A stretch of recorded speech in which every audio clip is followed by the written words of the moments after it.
If you like what you're hearing, put your money where your media is by subscribing to independent podcasts like this one. Go to lauraflanders.org/membership. And thanks.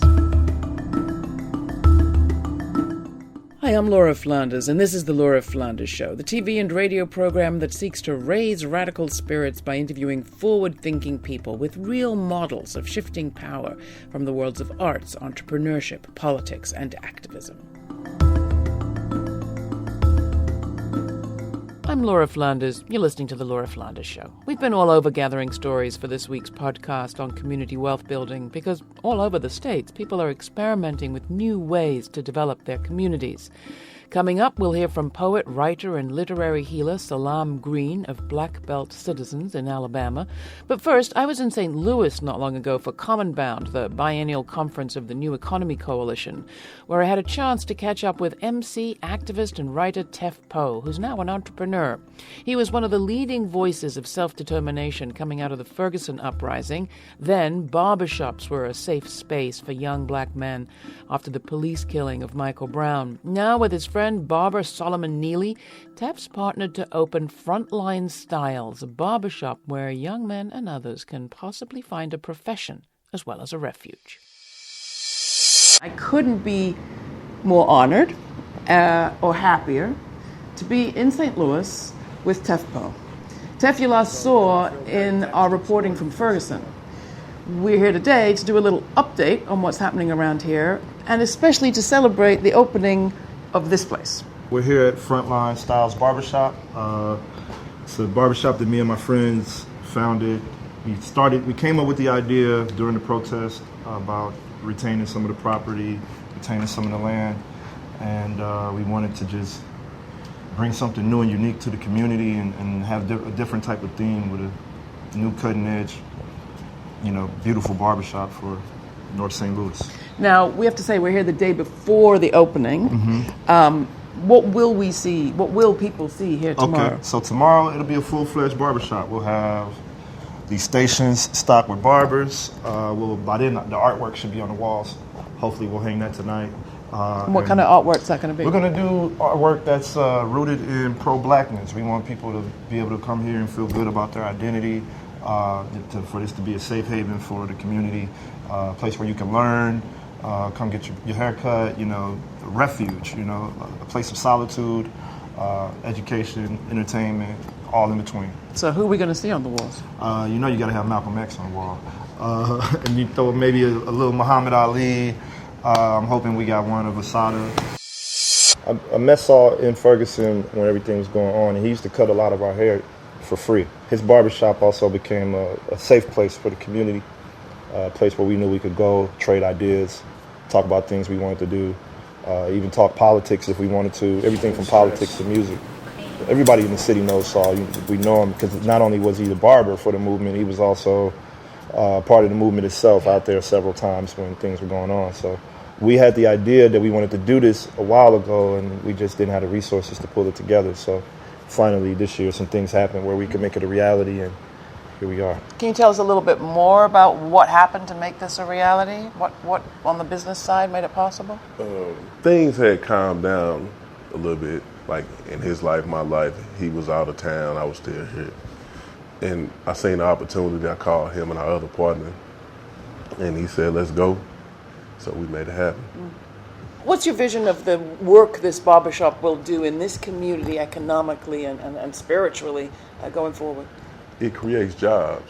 The people that will come work here and the people that will see the people working in here, they got a job they can take anywhere in the world with them. So they self-sufficient. And you can make a living doing what you love to do. You don't exclude people from a barbershop. So you could talk to anybody from just a 16-year-old kid in the community to one of the elders down at the mosque, to even an off-duty police officer in there who may have some different feelings about what's going on. And in the barbershop, you can get the real opinion of that person versus, their opinion out in the real world. So a lot of nuanced and crazy conversations will happen. People disagree, people agree. I wish they had presidential debates in barbershops. Wish you really a lot of luck with the opening tomorrow. Yes, ma'am. Thank you. We'll spread the word. I hope y'all do. So. We hope so. Thank you.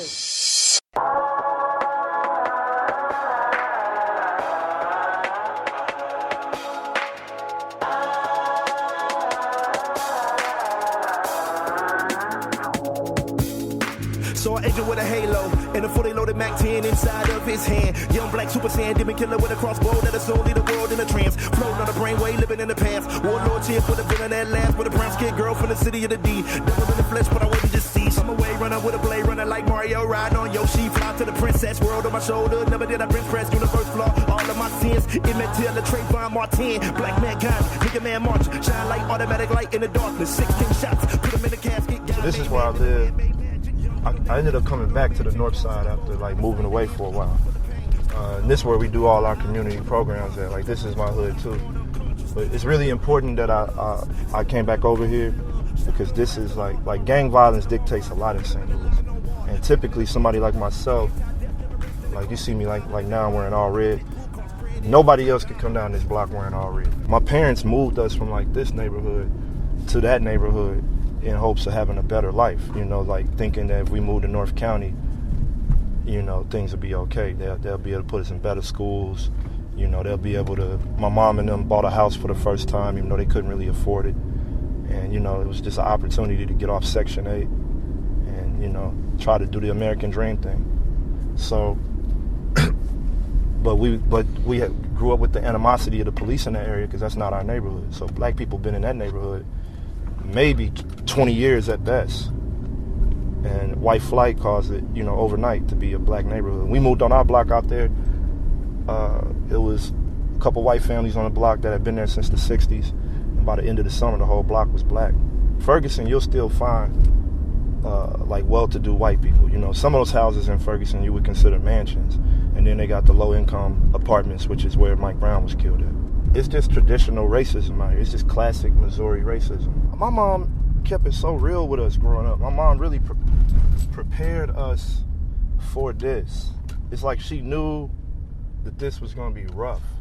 And my mom used to tell me all the time, she would be like, I'm so hard on you because your hardest day in my house is going to be your week, you know, won't compare to your hardest day in the world. She said, I can't be as hard on you as they're going to be on you once you leave my house. So my grandmother is the first black woman to integrate the workforce in this city. She got a good job at this factory. She had to go to work every day with the FBI. They took her to work. They escorted her to work. Her brother, which is my Uncle Stan, he was a member of this, basically it was like a St. Louis version of the Panthers. They used to call themselves the Liberators. My mom said she didn't know it was FBI. But one day she was at an ice cream shop with the FBI agents. The person serving the ice cream told her, "We not serving you no ice cream, nigga." And she was a kid. She said she was like 6 years old. She's like, that was one of those times where she was introduced to racism, like dead in her face. And then she said the FBI agent told the man behind the counter that if he didn't give her the ice cream, he was going to take him to jail. So he served her. So I just grew up hearing stories like this, you know, all my life. So I lived here when when Mike Brown was killed. I was sitting on that front porch debating whether or not I was going to go to Ferguson. You know, people get killed all the time by the police, unfortunately. So it wasn't that big of a deal to us like that. And I thought it was just going to pan out to be people, you know, like just doing what people always do. They do a couple marches and go home. They pray and then they go home. I had a party to promote that night because I was home taking a break from touring. And a lot of my focus was just on that party. And then my next door neighbor was the alderman at the time. And he pulled up speeding down the block like Batman. And he hopped out the car and I said, "Hey, what's up, man?" And he said, "You know I just came from Ferguson." And I was like, what's going on? He said, "It's crazy, man. I'm about to tell my wife I'm about to be out there all night." So he went in the crib and I guess had a conversation with his wife about it. And then when he said that, I was like, damn, I kind of just knew. I felt like it was a call to all arms for like black St. Louis. So I felt like if you had the capacity to be there, you was obligated to go see what the hell was going on, you know. Under the aura of capitalism, you got to do what you got to do because capitalism don't got no soul. So when you in shit like this where people are dying every day, like this is one of the main up strips in the city. You can go in any of these houses and get any drug you want.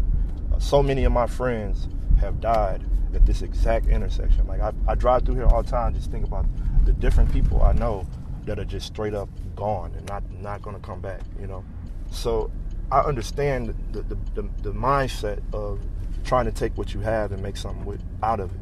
So I can't knock them, but for me and mine, we're doing ours with no dope money. We're doing ours with doing nothing illegal.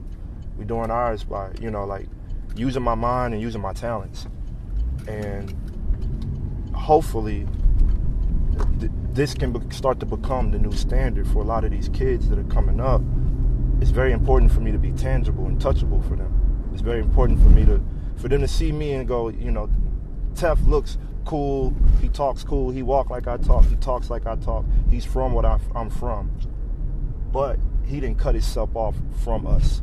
He didn't, if I'm gonna build something, I'm gonna build it down the street from where I used to do my dirt, so that the same kids could come out there and see like, you can be something from this terrain. You can think differently. You can be different. You don't have to go according to the same rigmarole and go according to the flow of things. You can break away. You can deviate from the path and use your mind to say, hey, what happens if we do something different? And I think that's important because all too often, the only way we try to politicize black youth is by telling them to vote. Like, that's the only thing we got for black youth is voting. So I think it's absolutely insane for us to constantly show up at the doorstep of these young people. And the first thing we want to put in their hands is a voter registration card. Because on the flip side to that is these streets, the first thing they're going to put in their hands is some dope, some money, some food, a pistol. And in this terrain, that's opportunity. That's opportunity for me to make something shake. So that voter registration card is just a piece of paper for me to vote some stale, corny,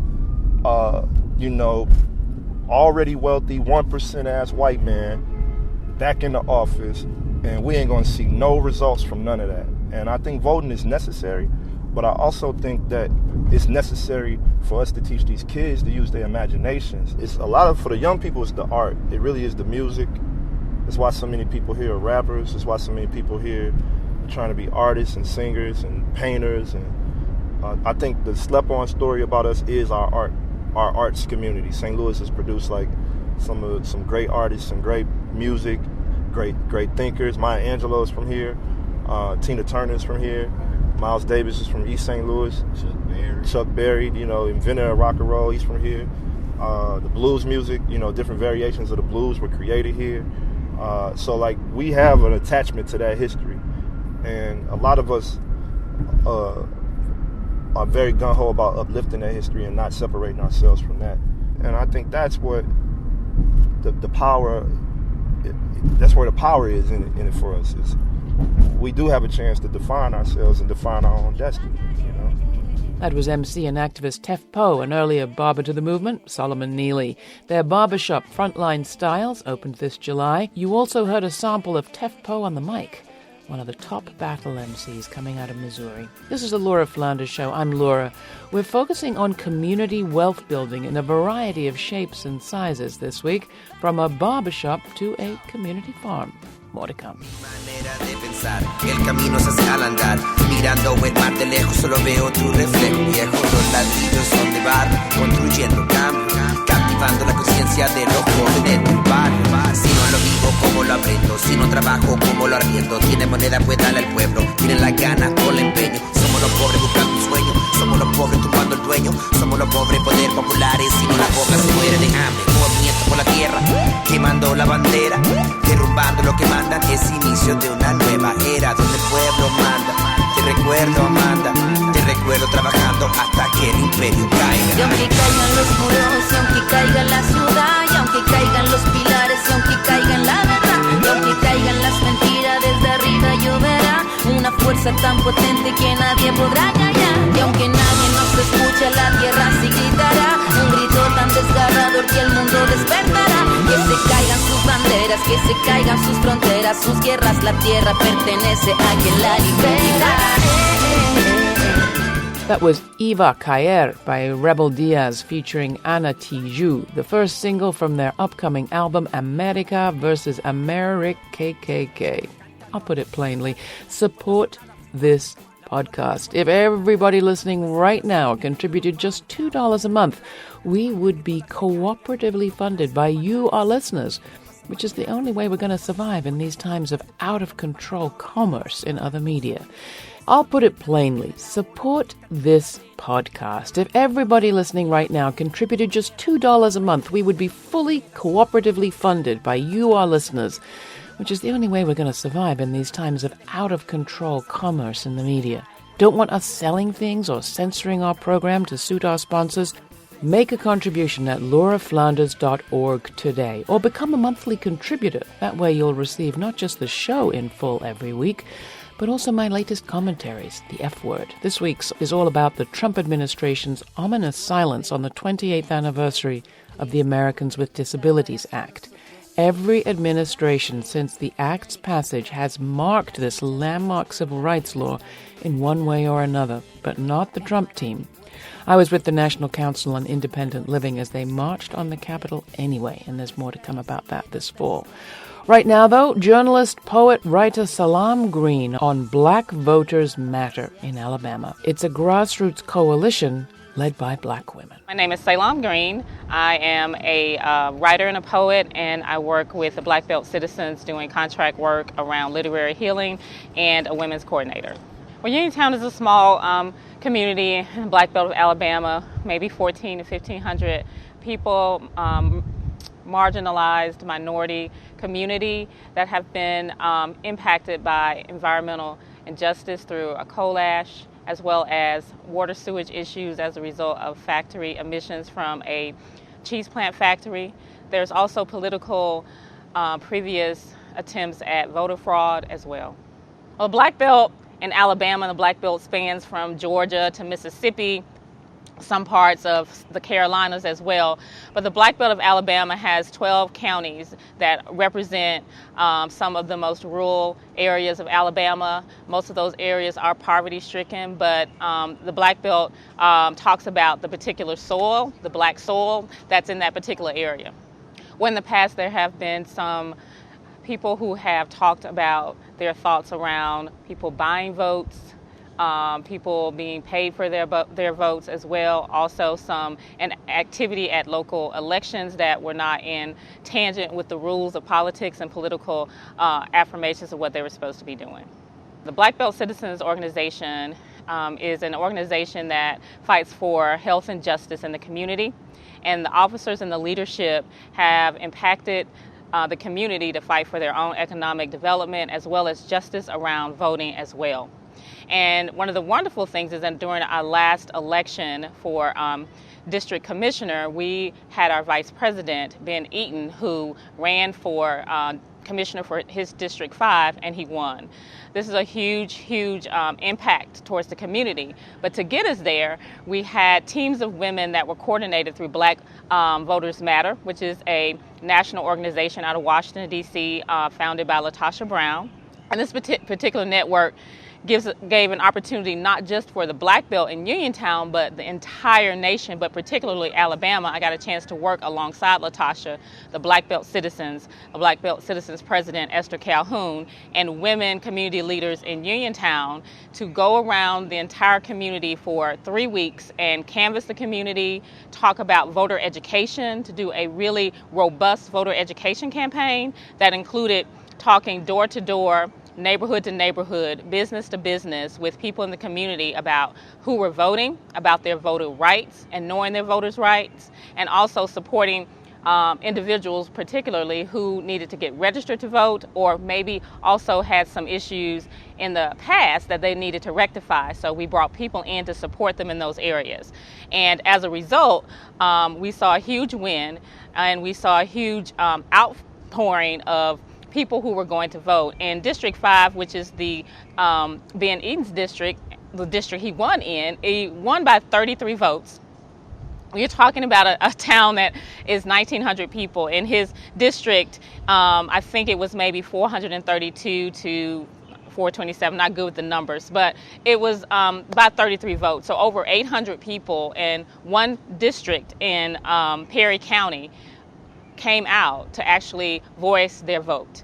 And I think it was hugely as a result of the Black Voters Matter campaign, the Black Belt citizens coordinating and collaborating in partnership with women and youth teams to go out and do voter education throughout the community, and having that capacity and having that partnership to do that, but also having the leadership through Black Belt Citizens, Black Voters Matter, LaTosha Brown, and the women of the community, and the energy and the spirit of the youth of the community to do that is what really brought people to the polls, educating people about what their rights were, and then also giving them tools to rectify any situations that they had. So we're really excited about what this means for Uniontown, but Perry County and the Black Belt. So I think this shows that people are interested in voting, they're interested in voter education, but they're also interested in organizing and canvassing and going door to door and doing some of those very, very day-to-day things that's going to make the entire difference. Has gotten lost to the people. What has gotten lost is what happens when people who are already in poverty, who already have a multitude of other injustice issues that are crowded the area. What happens when you now bring in climate adaptation? Now what happens when you are looking at ways in how you can help educate the community that this needs to be part of the climate communication, part of the climate talks, parts of what the broader scheme of what people are saying. So I think now is a very unique and exciting time. The NAACP has made great efforts in talking about people of color and climate adaptation and climate change. And we recently had Jackie Patterson, who is the Executive Director of Climate Change for the NAACP, come down and talk with our women during a healing circle that I lead in the community to talk about how do we now say those words, what do those words mean, and how are we communicating that to other people as they are listening to this whole dialogue around what's happening in Uniontown. And beyond that, the great spirit of Uniontown and the Black Belt and other areas that have been impacted and women and people of color have been impacted by climate adaptation and climate issues is that they are finding their own solutions. They are culminating and cultivating their own partnerships. They are bringing people in to help support healing practices and also helping to support contemporary ceremonies around the land and around land justice and around the assets that we already have as far as women who own property, women who are looking to own more property, and then how we can now look at environmentally what it is that we need so that not only we can address these issues, but we can communicate about it a little bit more effectively on the grand scale. That was journalist, poet, and writer Salam Green, a coordinator of the Black Belt Citizens Organization, speaking about Black Voters Matter in Alabama. Finally today, Jerry Hebron and Bryce Detroit, who have plans to revitalize a central commercial district of Detroit, Michigan, through property reclamation and community land trusts. Here's founder Jerry Hebron. I want to take this opportunity to welcome you to the Oakland Avenue Urban Farm, which is located in the North End community of Detroit.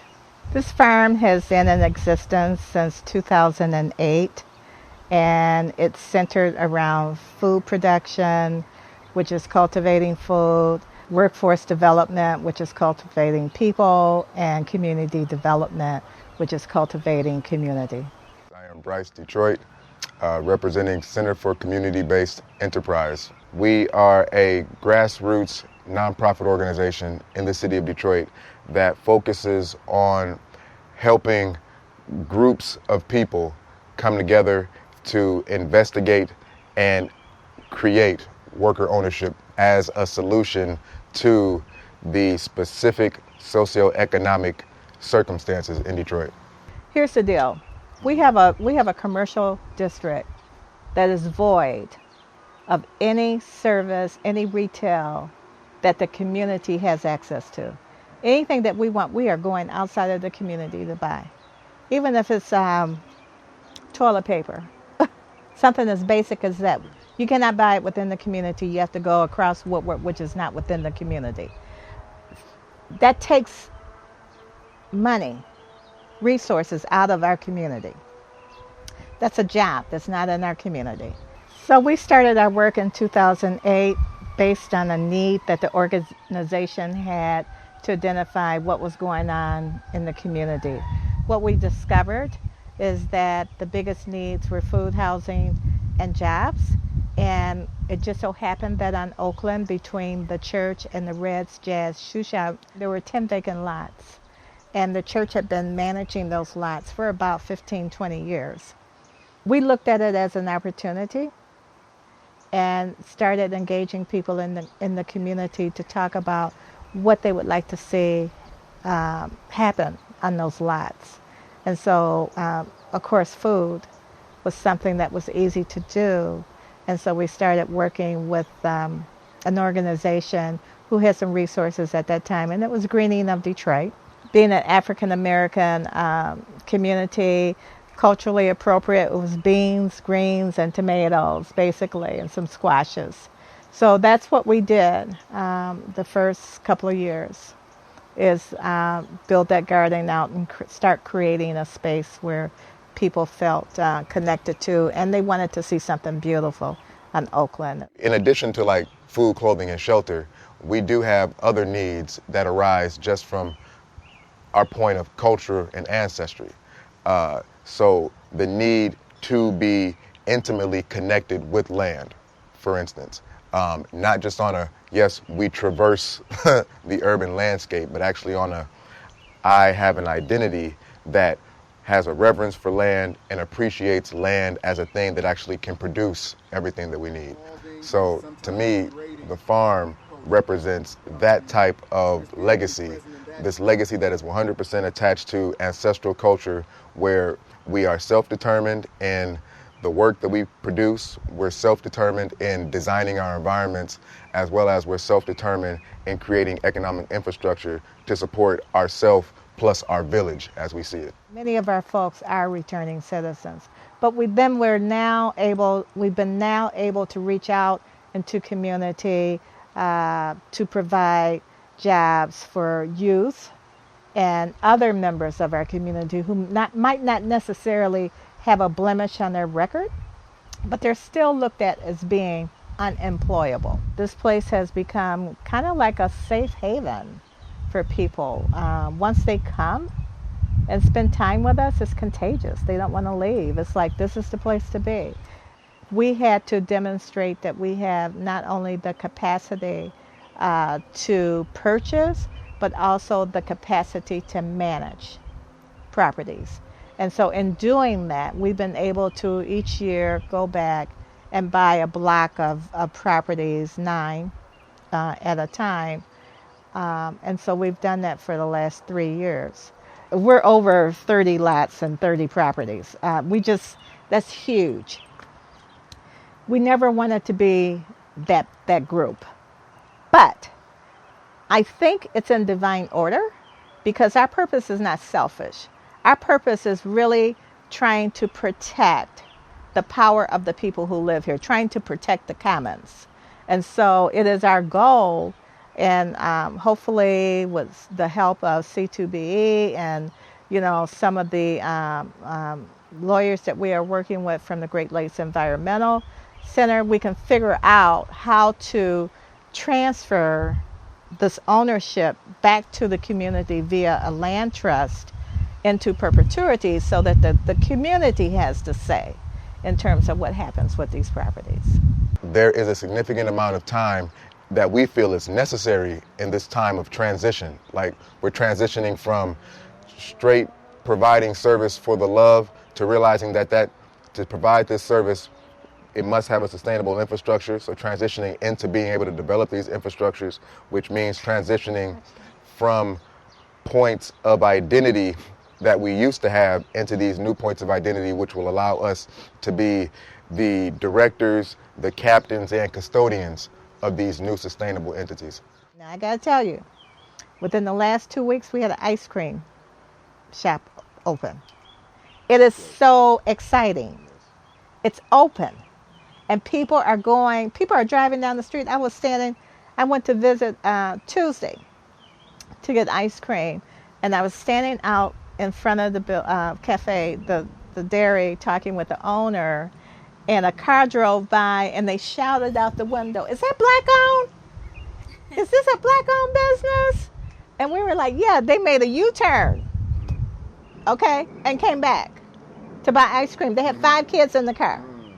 So there is a need, there is a desire, and people know what they would like to see happen. Thank you for joining us. Want to see the amazing work of our guests in action from Ferguson to Detroit to Alabama? Go to lauraflanders.org.